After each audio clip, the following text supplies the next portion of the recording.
Hi, thank you for coming back. And if you're first time here, I would appreciate a like and subscribe if you like the video.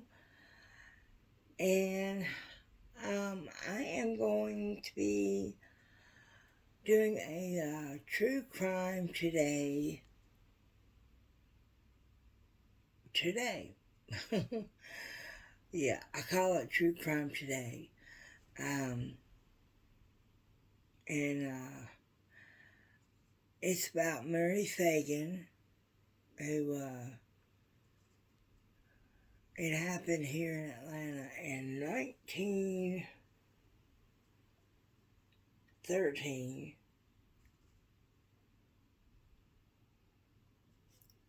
Let's see if I can, yeah.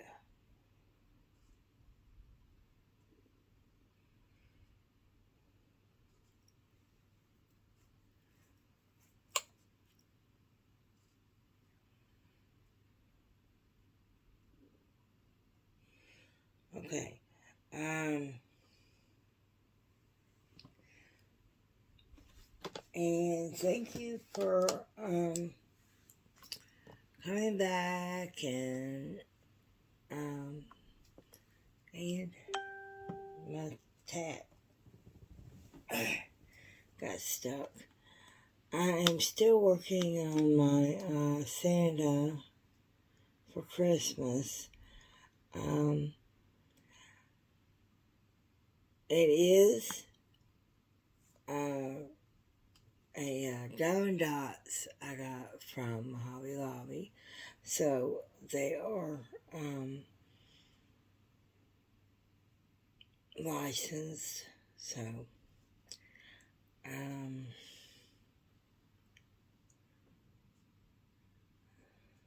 I think that's all this color right here on the side.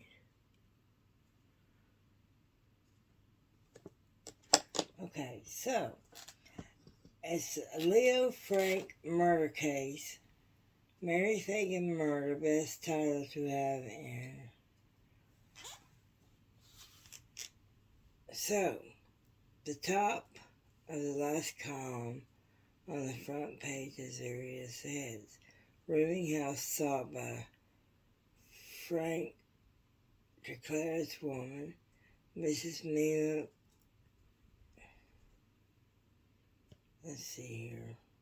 I think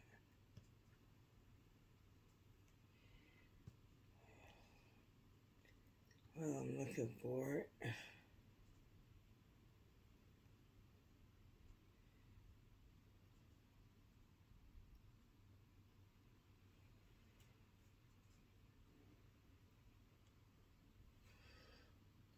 Let's see.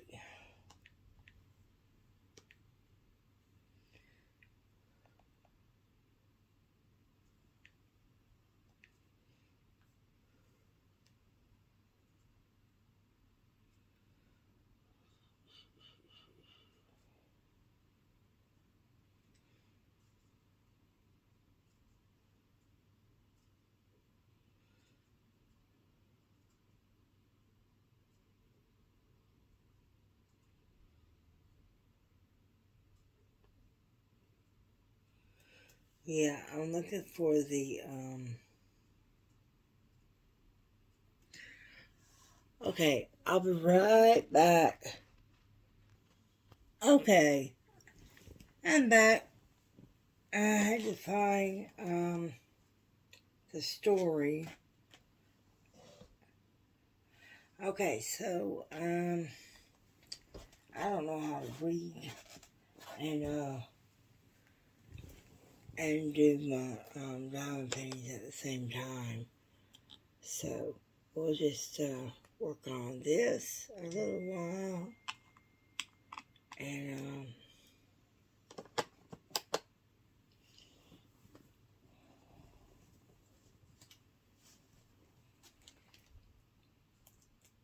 and then we'll get into the story.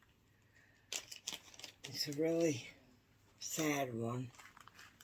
I mean, all true crime are sad, but this is especially sad for me. It happened right in Atlanta, and where I'm from, and I thought that I would share the story with you. If you've heard of the story, let me know what you think.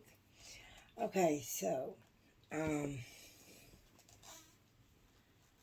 Phagan was 13 when she got murdered, and 13-year-old Mary Phagan is found sexually molested and murdered in the basement of the Atlanta, Georgia pencil factory where she worked. Her murder later led to one of the most disgraceful episodes of bigotry, injustice, and mob violence in American history.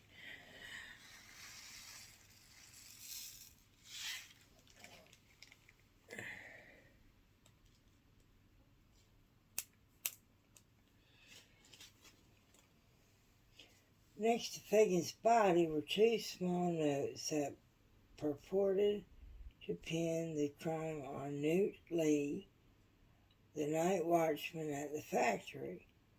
Lee was arrested, but it quickly became evident that the notes were a crude attempt by the barely literate Jim Conley to cover up his own involvement.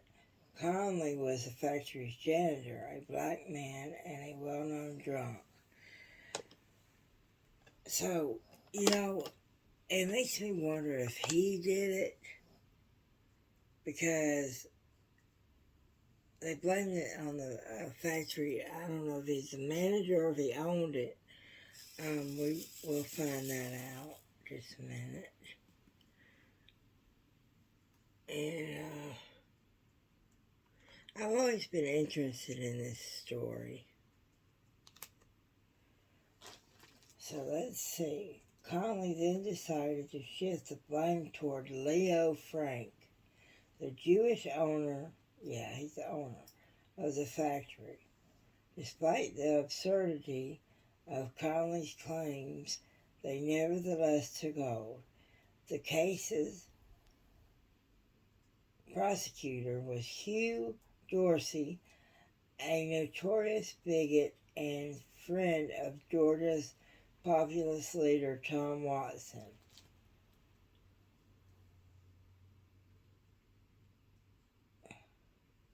So, Leo Frank was tried and found guilty. I know, because I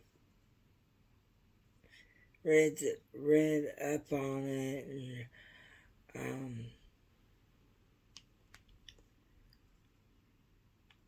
and my step-grandmother had told me about the story. I guess she remembered it, because in the 80s she told me about it, and just became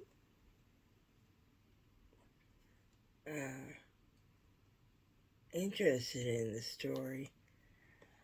But let's see here.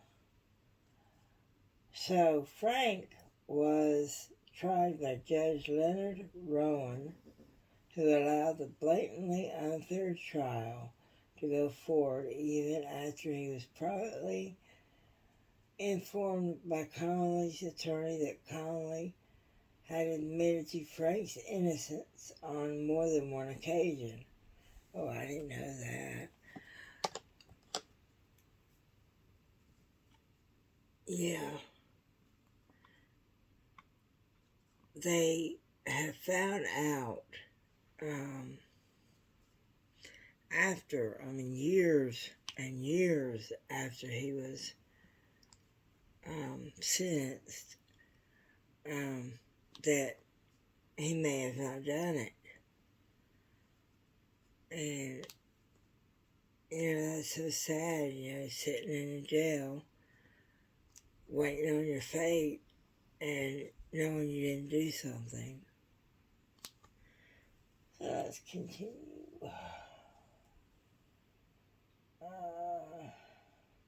The trial was packed with Watson's followers and readers of the racist newspaper Jeffersonian.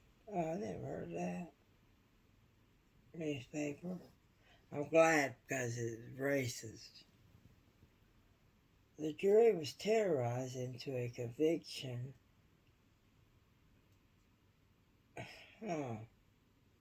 Despite the complete lack of evidence against Frank. I didn't know they were terrorized.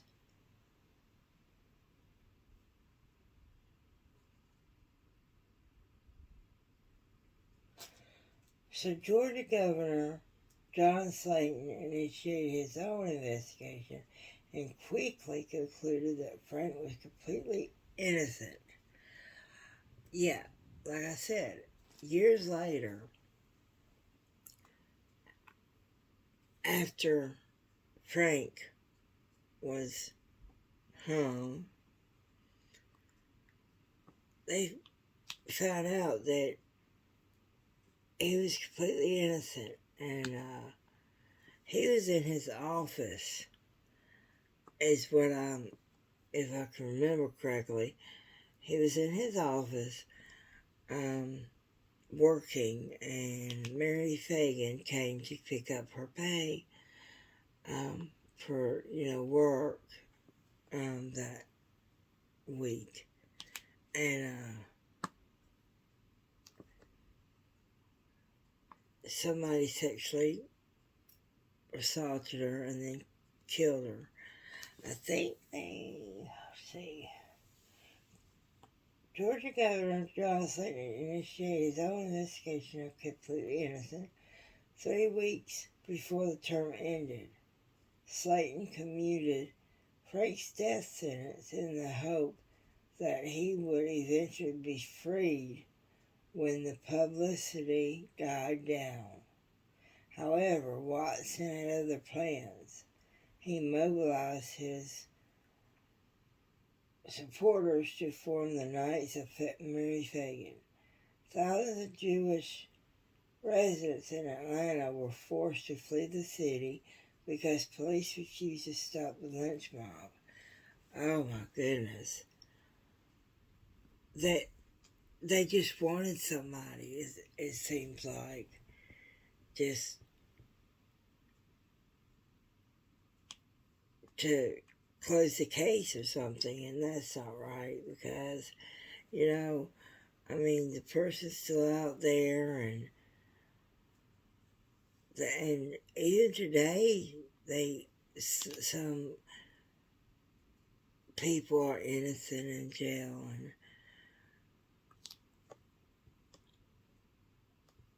and they don't believe them because, everybody's going to say they're innocent. Well, not everybody, but most everybody. Well,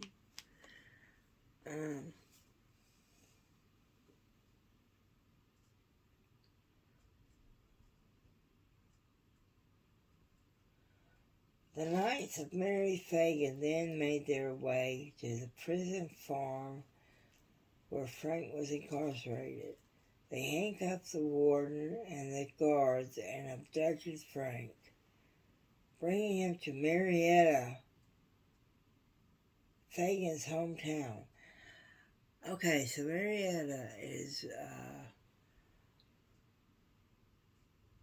I think it's north of Atlanta. It's way up there. Well, not way up there, but it's like an hour from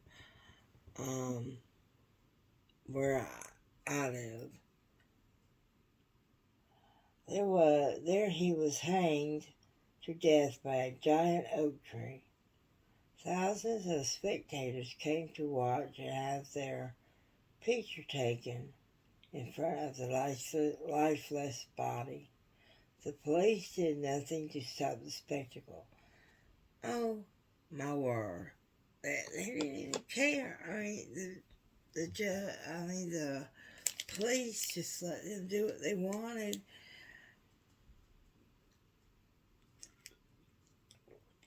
Excuse me. I need something to drink.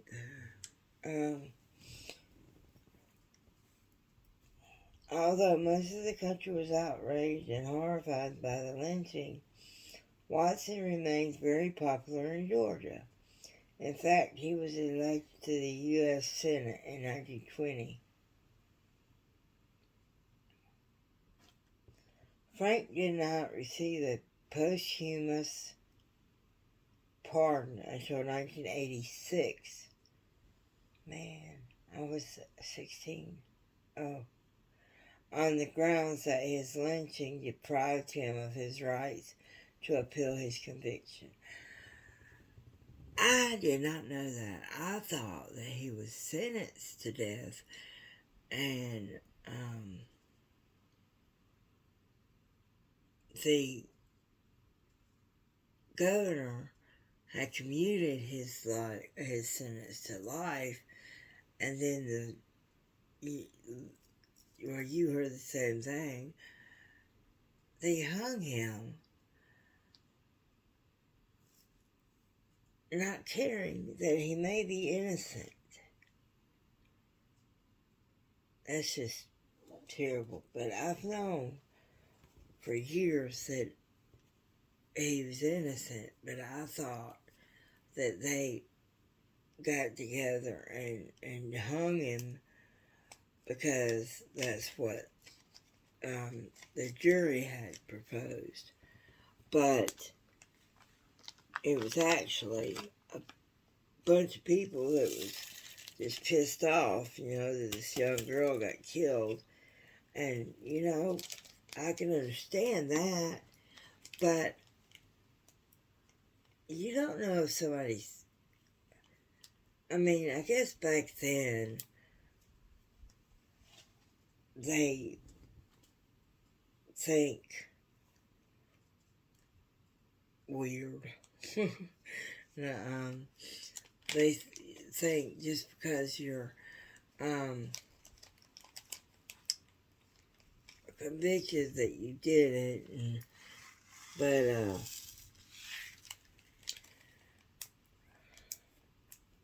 but he was completely innocent, and he's got a pardon now, so I'm sure that he's in heaven, and but I didn't know it was that far back. 1986. I was either 15 or 16. My birthday is next week, October 13th. Yeah. I'll be 51. Wow, I'm getting old.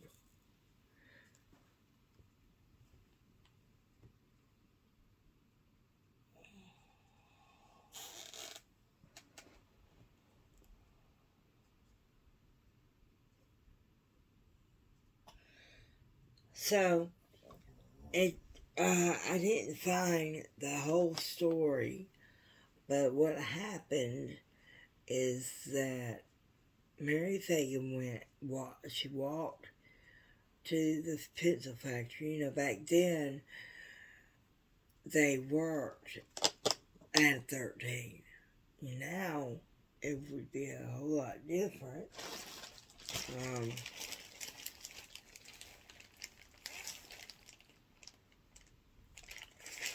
It would be like child labor laws and stuff. But back then they worked, and I could just imagine how cute she was, skipping through the town. And I think that Conley guy did it, and because he blamed it on Leo Frank. And anyway, he was sexually abused and I think she was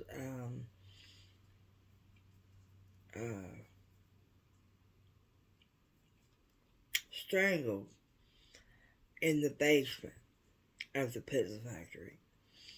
But Leo Frank gave her her pay and she was leaving. And he was in his office. So, I appreciate you listening to me again. And, today I'm going to say this. To enjoy what you can and just hang in there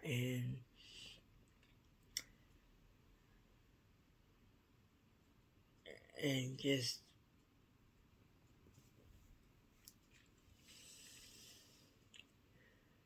enjoy the time you have here, because you never know when that time is up. Oh, before I go, I bought these nail wraps.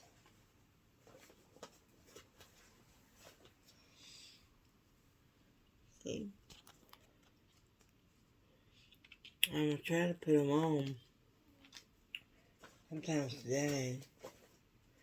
And, if you know a good way to put them on, could you let me know? And, I've never done it before. I did get the thumb. They sent me a test kit,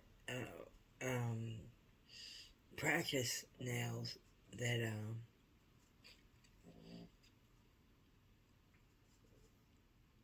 you practice with, and because they're not as easy as you might think. But I'm gonna do them.